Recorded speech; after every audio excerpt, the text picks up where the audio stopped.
Voilà un homme qui pose le contexte.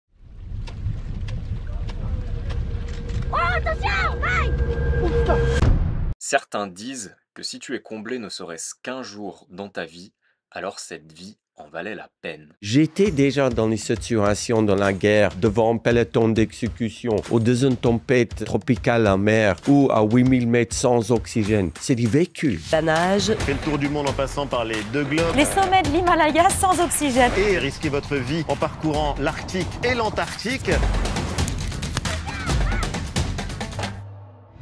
Il repousse les limites, à commencer par celle du choix. J'ai eu tellement mal psychologiquement, physiquement, de geler les doigts. C'est pas grave parce qu'on peut le couper. Et ce qui est génial, c'est que Mike Horn nous partage les coulisses, comment il voit la vie et qu'est-ce qui l'anime. On est déterminé par la vitesse qu'on se remet sur les pieds une fois qu'on a tombé. Et lorsqu'on a une personne qui a des principes et qui les applique, on a un cocktail pour créer l'inspiration. La vie en général, il a 30 000 jours. C'est à 30 000 jours jusqu'à 82 ans. La moitié du temps, tu dors. Puis jusqu'à 10 ans, tu fais pas grand-chose avec ta vie. Ça veut dire qu'indirectement, on a 12 13 000 jours à vivre.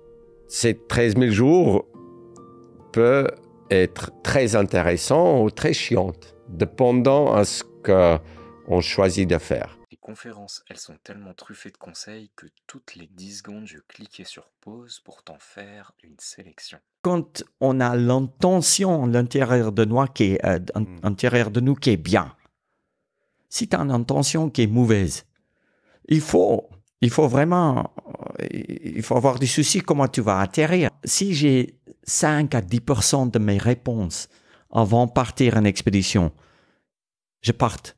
Et je sais que les autres 90% des réponses, je veux trouver le long de la route. Alors je t'invite à prendre une position bien confortable car ce florilège de conseils, je vais te le présenter maintenant et c'est applicable au quotidien. Tu m'en diras des nouvelles. Peut-être que ceci n'a l'air de rien, mais je pense que ça fait toute la différence. Il y a 100 diapos qui se passent, tic, tic, tic, avec des petites vidéos. Et puis après, je m'embarque tellement dans les photos et dans les voyages que j'ai vécus que j'oublie en fait qu'il y a des autres histoires et puis je raconte que des histoires que je vois. Toi, je dis, ah ouais, là l'ours il arrive et puis il se met comme ça devant moi, il lève sa tête, ses oreilles sont comme ça et puis je vois l'ours devant moi, tu vois, et puis je raconte aux gens ce que j'ai fait à ce moment-là, tu vois. Ok, il a eu des aventures incroyables. Ok, il les partage. Mais est-ce que c'est vraiment ça qui fait son charme? Je dois sortir la salle à 11h30 et puis autrement, je me fais engueuler. Mais parce que je me fais souvent engueuler, je m'en fous un peu. Quand on regarde de près, on voit qu'il y a un contraste entre la rigueur qui lui a permis de mener ces expéditions incroyables et en même temps la douceur avec laquelle il s'adresse à son public et parfois la manière dont il arrive à rire de lui-même. Et ça, je pense que c'est ce qui va créer ce contraste, ce relief, en somme, sa personnalité et le rendre aussi attachant auprès de son public. Une fois qu'on a un échec, c'est là où il faut tout de suite remonter sur les chevals et puis il faut continuer de courir et de rider parce que c'est là où on a une chance d'arriver. Bonne chance! Quand il vit ses aventures, qu'il les partage avec nous, ça se ressent, il s'amuse comme un enfant. Montre tes émotions parce que c'est là où la guérison commence.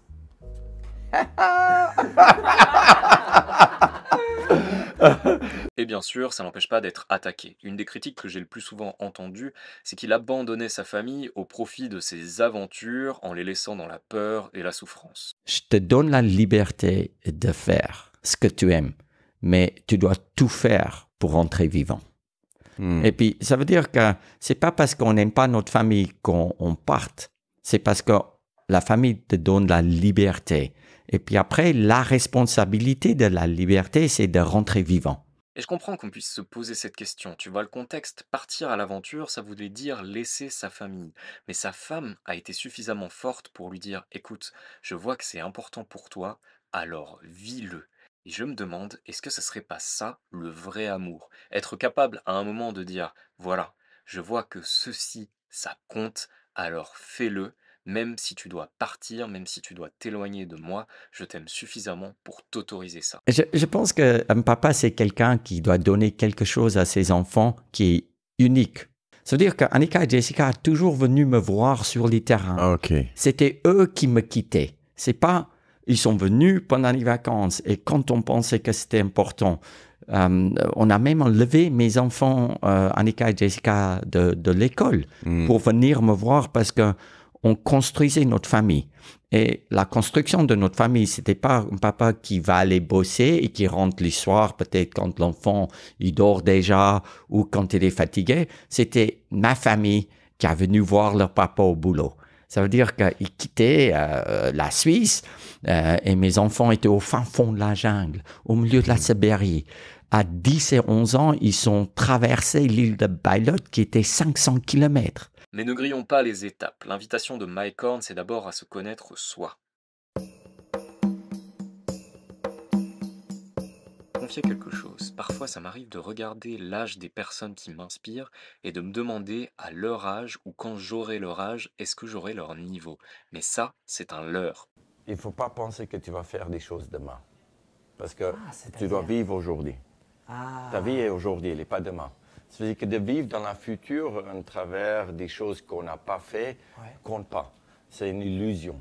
Et à mon sens, on peut perdre beaucoup de temps et d'énergie à se comparer, par exemple, à cette personne qui, à 29 ans, a déjà monté le Mont Blanc 2 fois en une semaine.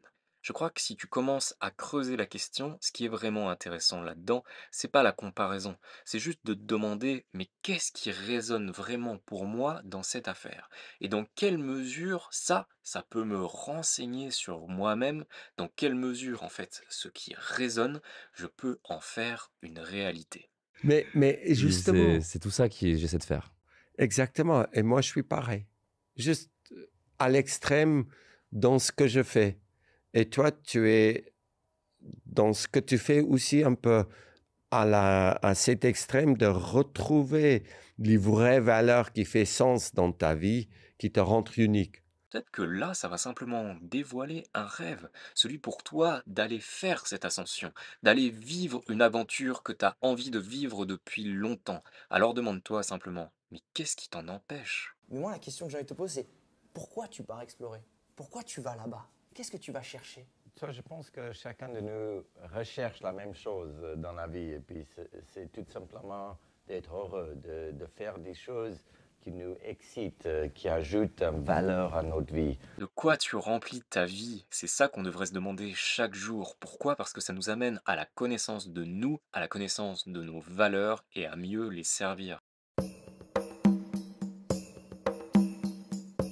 Moi, j'aime assez le côté simple qui nous propose Mike Horn. Par exemple, ici, les deux manières de traiter avec ce qu'on n'aime pas. Oui, mais c'est sûr que si tu dois te motiver pour aller bosser tous les jours, c'est là où il faut plutôt changer du travail parce que tu fais des choses que tu n'as pas vraiment envie de faire. Deuxième manière, Il y a une grande partie de notre vie qui est occupée par des choses qu'on n'a pas vraiment envie de faire, des choses qui sont difficiles, des choses qui sont engagées, des choses qu'on n'aime pas, des choses qui ne sont pas confortables. Mais cette partie de la vie est aussi intéressante que l'autre partie où tout est bien, où tout est facile. Il y a beaucoup plus de valeur, en fait, de faire des choses qui est plus difficile à faire parce que c'est fait par moins de gens. Moi, à l'intérieur de la tente, en moins 50, en moins 60, je ne suis pas motivé pour sortir, pour tirer un luge qui pèse 250 kilos. Mais je suis discipliné. Et avec cette discipline, je deviens motivé et j'ai une pensée positive parce que j'avance. et il nous avertit d'un risque. Si tu veux une vie facile, il faut être aussi prêt d'être faible dans les moments quand les autres sont forts. Et se préparer pour un temps fort, ça ne veut pas forcément dire ok, je sais ce que c'est que tenir la barre d'un bateau pendant 3 jours, donc je serai prêt face à la prochaine tempête. Ça peut être beaucoup plus simple. Ça peut être juste le fait de te dire à un moment je suis traversé par telle pensée, je vis tel état. Mais cette pensée, cet état, j'en veux pas, je sens que c'est pas vraiment moi. Alors, tu peux avoir ce choix que de les écarter, que te dire par exemple je préfère la clarté, je préfère la sérénité, et c'est là, à ce moment-là, quand tu vas traverser par exemple une étape difficile, que tu vas traverser ce temps fort avec beaucoup plus de facilité. Je sais que dans ma vie, je suis connecté et je veux prendre les bonnes décisions.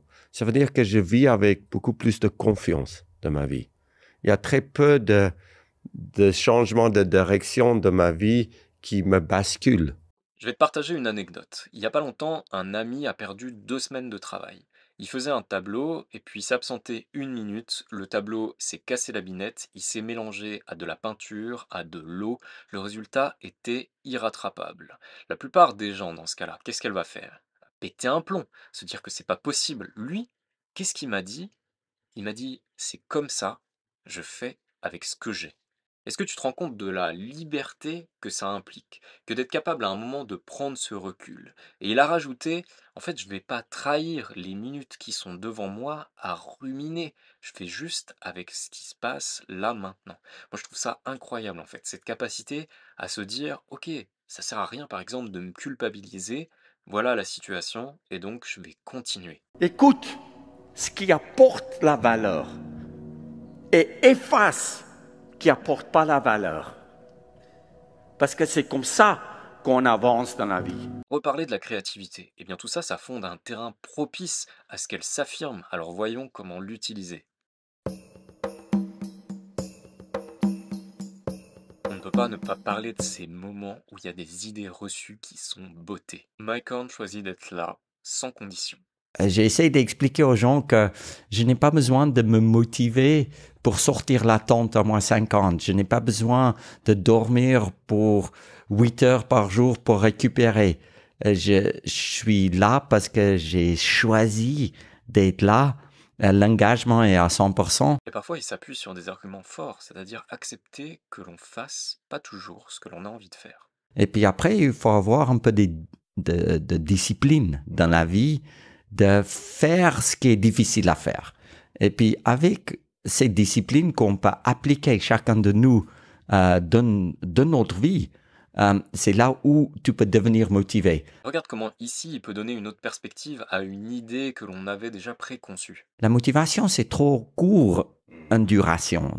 La motivation, c'est quelque chose qui a pas est quelque chose qu'on met en place pour dire que je fais quelque chose que je n'ai pas vraiment envie de faire. Ça veut dire que Ok, je me motive. Quoi. je Allez, me vais motive. motiver. Ouais. Puis ça, c'est une invention des Américains un peu. Presque de dire, mais pense positif. Et puis après, tu es motivé. Mais c'est une action positive qui nous amène vers la motivation. Et on va prendre le temps de reparler de cette mécanique où tu sais avoir une pensée positive, avoir une vision de quelque chose qui te tient à cœur. Ça peut entraîner une émotion. Cette émotion peut faire ensuite que tu vas passer à l'action. Mais là, il propose autre chose. Juste agir pour ensuite créer cette émotion, créer cet état qui vraiment est celui que tu veux atteindre. Je pense que c'est un respect vis-à-vis qu'on a vis-à-vis de notre vie personnelle. Forcément, quand tu as cette conscience-là, en fait, tu es mieux armé juste pour la créer, cette motivation. Et cette discipline qu'on doit appliquer à la vie nous permettre en fait de surpasser les obstacles. Que des moments difficiles pour les autres et des moments normaux pour toi. Et c'est comme ça que tu construis ta vie à travers une discipline de faire des choses que tu n'aimes pas faire. Voilà une belle invitation à l'autonomie. Et quand tu regardes d'autres personnalités, par exemple Pierre Rabhi, dont j'ai fait une vidéo récemment, tu vas te dire, mec, il parle de Mycorn et d'un seul coup, il invoque Pierre Rabhi. Pierre Rabhi. Bien en fait, ils ont beaucoup de points communs, à commencer par celui de connaître leurs engagements et de les respecter. D'aimer ce qu'on ne fait pas, de faire la peur ta maison presque, où tu dis, mais j'ai pas peur de perdre, mais j'ai cette envie de gagner.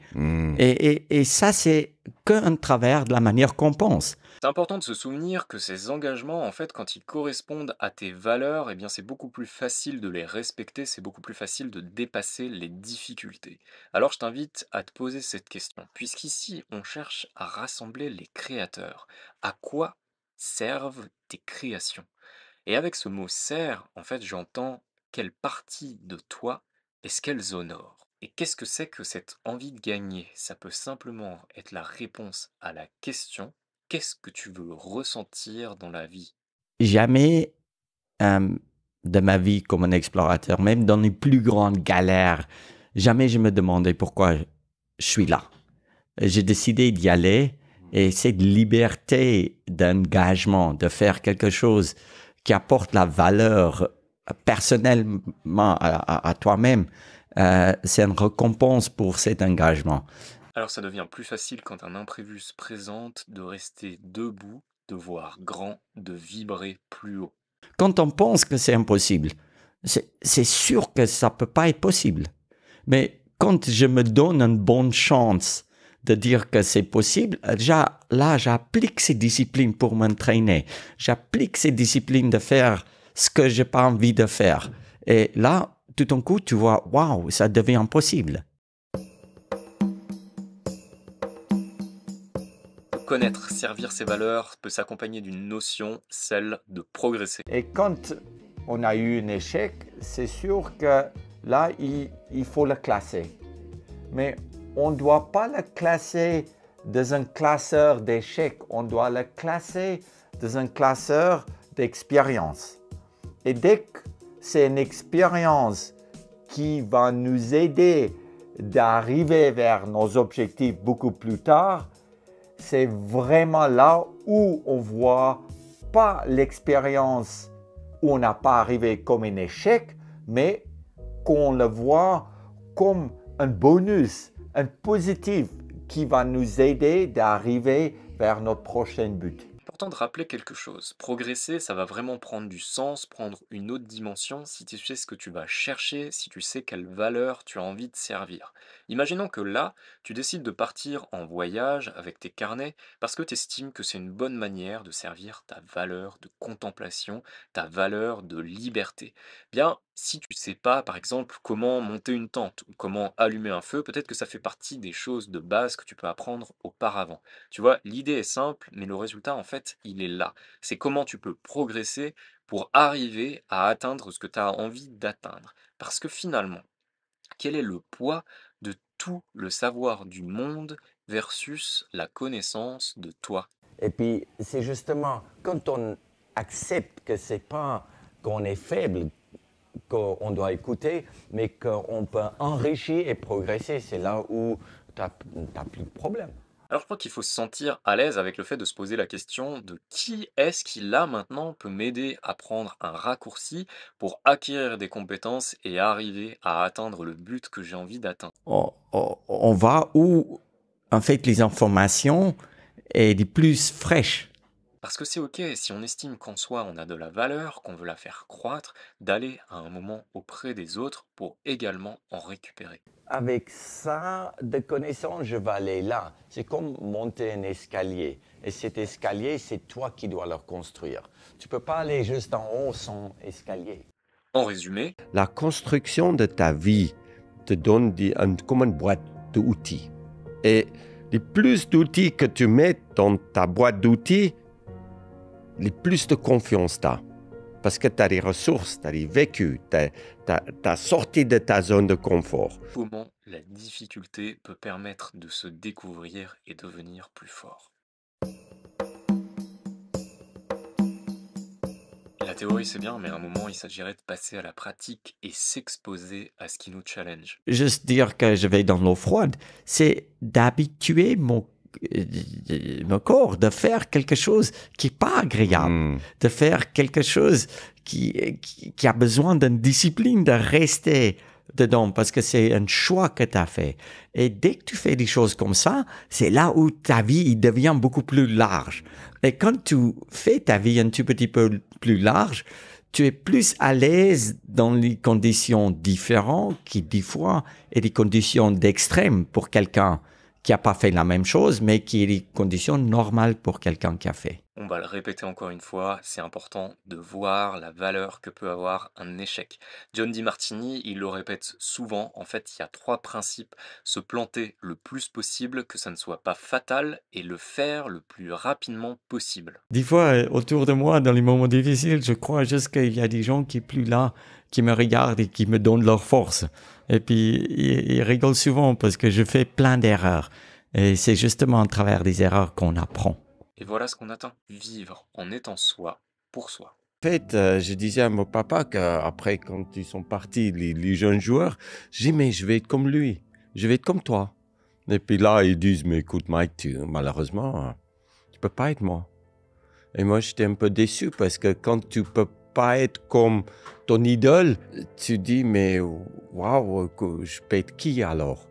Et puis là, il ajoute du mot magique où ils disent, mais écoute, Mike, je vois que tu es plus grande que moi. Et la meilleure personne d'être, c'est toi-même.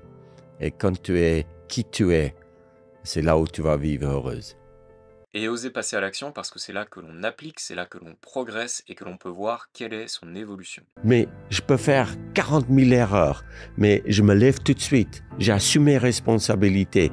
Toutes les décisions que j'ai prises, je l'assume.